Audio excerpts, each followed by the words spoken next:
Hello friends, मेरा नाम है पुष्पेंद्र और आप देख रहे हैं हमारे चैनल पीएसपी कंप्यूटर ज्ञान को। आज की वीडियो में हम IABF new pattern based 35 new question को पढ़ने वाले हैं। इसी मंथ की ये क्वेश्चन है और आपको इस वीडियो का पीडीएफ कहां से मिलेगा इसके बारे में भी पूरी जानकारी इस वीडियो में देंगे। उससे पहले आपको ये वीडियो पूरा देखना है। वीडियो के बीच में ही मैं आपको बताऊँगा ये पीडीएफ कहाँ से मिलेगा, कहाँ से डाउनलोड करना है और कैसे इसका पासवर्ड को खोलना है। तो बिना स्किप किए इस वीडियो को पूरा देखना है। तो बिना टाइम गवाए चलते हैं अपनी वीडियो की तरफ।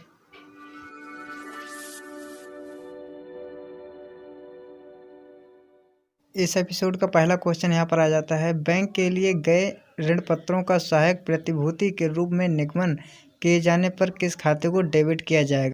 तो इसमें हमारा पहला विकल्प है बैंक खाता, दूसरा है बैंक ऋण खाता और तीसरा है ऋण पत्र उच्यंत खाता और चौथा है ऋण पत्र खाता। तो इसमें हमारा तीसरा विकल्प बिल्कुल सही है।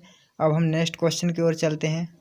हमारा नेक्स्ट क्वेश्चन यहाँ पर आ जाता है, जब समापन व्ययों को विक्रेता कंपनी वहन करती है तब विक्रेता कंपनी डेबिट करती है। इसमें हमारा पहला विकल्प है वसूली खाता, दूसरा है ख्याति खाता और तीसरा है बैंक खाता और चौथा है उपयुक्त सभी। तो इसमें हमारा पहला विकल्प बिल्कुल सही है, वसूली खाता को डेबिट करती है। अब हम नेक्स्ट क्वेश्चन की ओर चलते हैं। हमारा नेक्स्ट क्वेश्चन यहाँ पर आ जाता है, भारत में चार्टर्ड अकाउंटिंग अधिनियम कब पारित हुआ। तो इसमें हमारा पहला विकल्प है 1914 में, और दूसरा है 1949 में और तीसरा है 1949 में और चौथा है 1960 में। तो इसमें हमारा तीसरा विकल्प बिल्कुल सही है, 1949 में भारत में चार्टर्ड अकाउंटिंग अधिनियम पारित हुआ। अब हम नेक्स्ट क्वेश्चन की ओर चलते हैं। हमारा नेक्स्ट क्वेश्चन यहाँ पर आ जाता है, institute of chartered accounts of India की स्थापना का वर्ष है। तो इसमें हमारा पहला विकल्प है 1935, दूसरा है 1949, तीसरा है 1947 और चौथा है 1966। तो इसमें हमारा दूसरा विकल्प बिल्कुल सही है, सन 1949 में इंस्टीट्यूट ऑफ चार्टर्ड अकाउंटिंग का स्थापना वर्ष है। अब हम नेक्स्ट क्वेश्चन की ओर चलते हैं। हमारा नेक्स्ट क्वेश्चन है, चार्टर्ड अकाउंटेंट होते हैं। तो इसमें हमारा दूसरा विकल्प बिल्कुल सही है, पेशेवर आरक्षक। अब हम नेक्स्ट क्वेश्चन की ओर चलते हैं। हमारा नेक्स्ट क्वेश्चन है, बैंकिंग कंपनी का आर्थिक चिट्ठा व लाभ हानि खाता बैंकिंग कंपनी अधिनियम की किस धारा के अनुसार तैयार किया जाता है। तो इसमें हमारा पहला विकल्प है धारा 28 और दूसरा है धारा 30 और तीसरा है धारा 29। तो इसमें हमारा तीसरा विकल्प बिल्कुल सही है, धारा 29 के अनुसार तैयार किया जाता है। अब हम नेक्स्ट क्वेश्चन की ओर चलते हैं। इसमें हमारा नेक्स्ट क्वेश्चन है, बैंकिंग कंपनी के वार्षिक खाते का आरक्षक कर सकता है। तो इसमें हमारा पहला विकल्प है चार्टर्ड अकाउंटेंट और दूसरा है सर्टिफाइड ऑडिटर और तीसरा है उपयुक्त आ तथा व दोनों और चौथा है बैंक का अकाउंटेंट। तो इसमें हमारा तीसरा विकल्प बिल्कुल सही है, उपयुक्त आ और व दोनों, मतलब चार्टर्ड अकाउंटिंग और सर्टिफाइड एडिटर। अब हम नेक्स्ट क्वेश्चन की ओर चलते हैं। हमारा नेक्स्ट क्वेश्चन है, एक बैंक के लिए कौन सी आरक्षक प्रणाली उपयुक्त है। तो इसमें हमारा पहला विकल्प है वार्षिक आरक्षक और दूसरा है मध्य आरक्षक और तीसरा है चालू आरक्षक और चौथा है इनमें से कोई नहीं। तो इसमें हमारा तीसरा विकल्प बिल्कुल सही है, चालू आरक्षक। अब हम नेक्स्ट क्वेश्चन की ओर चलते हैं, जो हमारा 9वां नंबर का क्वेश्चन है।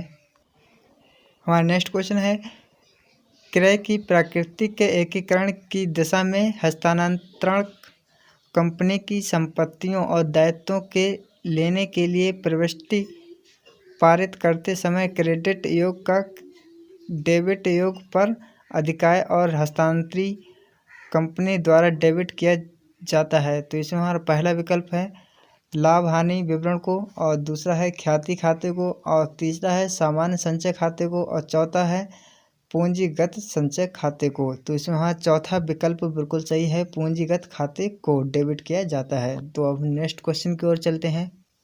हमारे नेक्स्ट क्वेश्चन यहाँ पर आ जाता है, बैंकिंग कंपनी को वर्ष की समाप्ति के कितने माह पश्चात अंतिम खाते आरक्षक रिपोर्ट फाइल करनी पड़ती है। तो इसमें हमारा पहला विकल्प है 1 मंथ, दूसरा है 2 मंथ और तीसरा है 3 मंथ और चौथा है 4 मंथ। तो इसमें हमारा तीसरा विकल्प बिल्कुल सही है, 3 मंथ। अब हम नेक्स्ट क्वेश्चन की ओर चलते हैं। हमारा नेक्स्ट क्वेश्चन यहाँ पर आ जाता है, एक बैंकिंग कंपनी को वर्ष समाप्ति के पश्चात कितने माह के भीतर अंतिम खाते व आक्षेप रिपोर्ट समाचार पत्र में प्रकाशित करानी अनिवार्य है? तो इसमें हमारा पहला विकल्प है 2 माह और दूसरा है 4 माह, तीसरा है 6 माह और चौथा है 8 माह। तो इसमें हमारा तीसरा विकल्प बिल्कुल सही है, 6 माह। अब हम नेक्स्ट क्वेश्चन की ओर चलते हैं। हमारा नेक्स्ट क्वेश्चन यहाँ पर आ जाता है, बैंकिंग रेगुलेशन एक्ट के अतिरिक्त कौन सा अधिनियम राष्ट्रीयकृत बैंकों के लिए कार्य के लिए लागू होता है? तो इसमें हमारा पहला विकल्प है state bank of India act 1995, दूसरा है state bank of India act 1959 और तीसरा है रीजनल रूरल बैंक एक्ट 1976 और चौथा है उपयुक्त सभी। तो इसमें हमारा चौथा विकल्प बिल्कुल सही है, उपयुक्त सभी। अब हम नेक्स्ट क्वेश्चन की ओर चलते हैं। हमारा नेक्स्ट क्वेश्चन यहाँ पर आ जाता है, भारत में आयकर अधिनियम किस तिथि से प्रभावी हुआ? तो इसमें हमारा पहला है 1/4/1960 और दूसरा है 1/4/1961 और तीसरा है 1/4/1962 और चौथा है 1/7/1962। तो इसमें हमारा तीसरा विकल्प बिल्कुल सही है, 1/4/1962। हमारा नेक्स्ट क्वेश्चन है आयकर है। इसमें पहला विकल्प है अप्रत्यक्ष कर और दूसरा है प्रत्यक्ष कर और तीसरा है इनमें से कोई नहीं और चौथा है व्यवसायिक कर। तो इसमें हमारा दूसरा विकल्प बिल्कुल सही है, प्रत्यक्ष कर। जो हमारा आयकर होता है वो हमारा प्रत्यक्ष कर होता है। अब हम नेक्स्ट क्वेश्चन की ओर चलते हैं। हमारा नेक्स्ट क्वेश्चन है, आयकर की दरें निर्धारित की जाती हैं? तो इसमें हमारा पहला विकल्प है आयकर अधिनियम द्वारा, दूसरा है अध्यादेश द्वारा और तीसरा है CVDT के अधिसूची द्वारा और चौथा है वित्त अधिनियम द्वारा। तो इसमें हमारा चौथा विकल्प बिल्कुल सही है, वित्त अधिनियम द्वारा। जो आयकर की दरें होती हैं वित्त अधिनियम द्वारा निर्धारित की जाती हैं। अब हम नेक्स्ट क्वेश्चन की ओर चलते हैं। हमारा नेक्स्ट क्वेश्चन यहाँ पर आ जाता है, कर निर्धारण वर्ष की अवधि होती है? तो इसमें हमारा पहला विकल्प है 1 अप्रैल से 31 मार्च और दूसरा है 1 जनवरी से 31 दिसंबर और तीसरा है 1 जुलाई से 30 जून और चौथा है इनमें से कोई नहीं। तो इसमें हमारा पहला विकल्प बिल्कुल सही है, 1 अप्रैल से 31 मार्च तक। हमारे नेक्स्ट क्वेश्चन यहाँ पर आ जाता है, वित्तीय वर्ष 2019-20 का कर निर्धारण वर्ष असेसमेंट ईयर कौन सा है? तो इसमें हमारा पहला विकल्प है 2017-18 और दूसरा है 2020-21 और तीसरा है 2015-16 और चौथा है 2016-17। तो इसमें हमारा दूसरा विकल्प बिल्कुल सही है, 2020 और 21। अब हम नेक्स्ट क्वेश्चन की ओर चलते हैं। हमारे नेक्स्ट क्वेश्चन यहाँ पर आ जाता है, किस आय पर आयकर नहीं लगाया जाता? तो इसमें हमारा पहला विकल्प है वेतन आय पर और दूसरा है पैसे की आय पर और तीसरा है कृषि आय पर और चौथा है व्यवसायिक की आय पर। तो इसमें हमारा तीसरा विकल्प है कृषि की आय पर आयकर नहीं लगाया जाता। ये तीसरा विकल्प बिल्कुल सही है। अब हम नेक्स्ट क्वेश्चन की ओर चलते हैं। हमारा नेक्स्ट क्वेश्चन यहाँ पर आ जाता है, कृषि आय के लिए आवश्यक है? तो इसमें हमारा पहला विकल्प है आग भूमि से प्राप्त की गई हो और दूसरा है भूमि भारत में स्थित हो और तीसरा है भूमि कृषि कार्य के प्रयोग हो रही हो और चौथा है यह सभी। तो इसमें हमारा चौथा विकल्प बिल्कुल सही है, यह सभी। इससे पहले नेक्स्ट क्वेश्चन की ओर चलें उससे पहले मैं आपको बताता हूँ इसका PDF आपको कहाँ से डाउनलोड करना है। नीचे टेलीग्राम चैनल का लिंक दिया है, वहाँ जाकर आप ग्रुप को ज्वाइन कीजिए और उसमें ये PDF आपको मिल जाएगा। अब PDF में एक पासवर्ड है, उस पासवर्ड को कैसे खोलना है ये वीडियो के आगे बताएंगे। हमारा नेक्स्ट क्वेश्चन यहाँ पर आ जाता है, प्रमाणित प्रोविडेंट फंड में किए गए नियोक्ता का अंशदान कितने प्रतिशत तक कर मुक्त होता है? इसमें हमारा पहला विकल्प है कर मुक्त और दूसरा है कर योग्य और तीसरा है वेतन के 12% तक कर मुक्त और चौथा है इनमें से कोई नहीं। तो इसमें हमारा तीसरा विकल्प बिल्कुल सही है, वेतन के 12% तक कर मुक्त।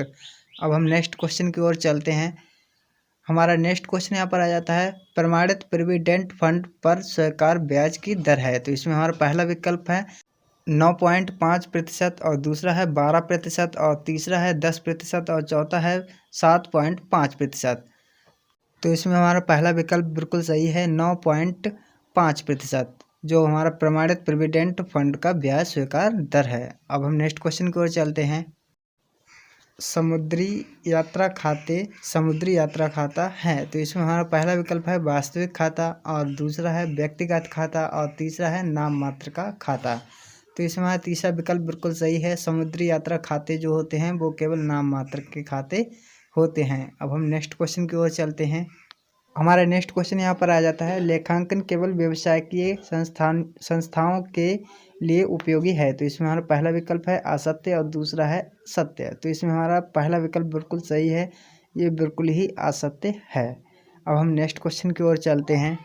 हमारा नेक्स्ट क्वेश्चन यहाँ पर आ जाता है, लेखांकन समीकरण क्या है। तो इसमें हमारा पहला विकल्प है संपत्तियाँ बराबर पूंजी प्लस दायित्व, और दूसरा है संपत्तियाँ दायित्व पूंजी, और तीसरा है पूंजी संपत्तियाँ प्लस दायित्व, और चौथा है दायित्व संपत्तियाँ पूंजी। तो इसमें हमारा चौथा विकल्प बिल्कुल सही है, दायित्व प्लस संपत्तियाँ पूंजी। अब हम नेक्स्ट क्वेश्चन की ओर चलते हैं। हमारा नेक्स्ट क्वेश्चन यहाँ पर आता है, लेखांकन की मान्यता है। तो इसमें हमारा पहला विकल्प है विनियम, और दूसरा है अवधि, और तीसरा है माप की इकाई, और चौथा है उपयुक्त सभी। तो ये हमारे लेखांकन की मान्यता विनियम, अवधि, माप की इकाई सभी में होती है। तो इसमें हमारा चौथा विकल्प बिल्कुल सही है। अब हम नेक्स्ट क्वेश्चन की ओर चलते हैं। हमारा नेक्स्ट क्वेश्चन यहाँ पर आ जाता है, एकीकृत लेखा विधि के अंतर्गत निम्नलिखित में से किस खाते की आवश्यकता नहीं होती है। तो इसमें हमारा पहला विकल्प है स्टोर खाता वाही नियंत्रण खाता, और दूसरा है परिव्यय नियंत्रण खाता, और तीसरा है सामान्य खाता वाही नियंत्रण खाता, और चौथा है मजदूरी नियंत्रण खाता। तो इसमें हमारा तीसरा विकल्प बिल्कुल सही है, सामान्य खाता वाही नियंत्रण खाता। अब हम नेक्स्ट क्वेश्चन की ओर चलते हैं। हमारा नेक्स्ट क्वेश्चन यहाँ पर आ जाता है, लागत पुस्तकों के अनुसार लाभ 28,000 रुपये है। यदि ऋण पत्रों पर देय ब्याज 2,000 रुपये को वृत्ति लेखों में नहीं लिखा गया तो वृत्ति लेखों के अनुसार लाभ क्या होगा। तो इसमें हमारे जो लाभ है 28,000 और ब्याज है 2,000 को माइनस कर देंगे तो इसमें हमारा 26,000 आ जाएगा। तो इसमें हमारा दूसरा विकल्प बिल्कुल सही है, 26,000। अब हम नेक्स्ट क्वेश्चन की ओर चलते हैं।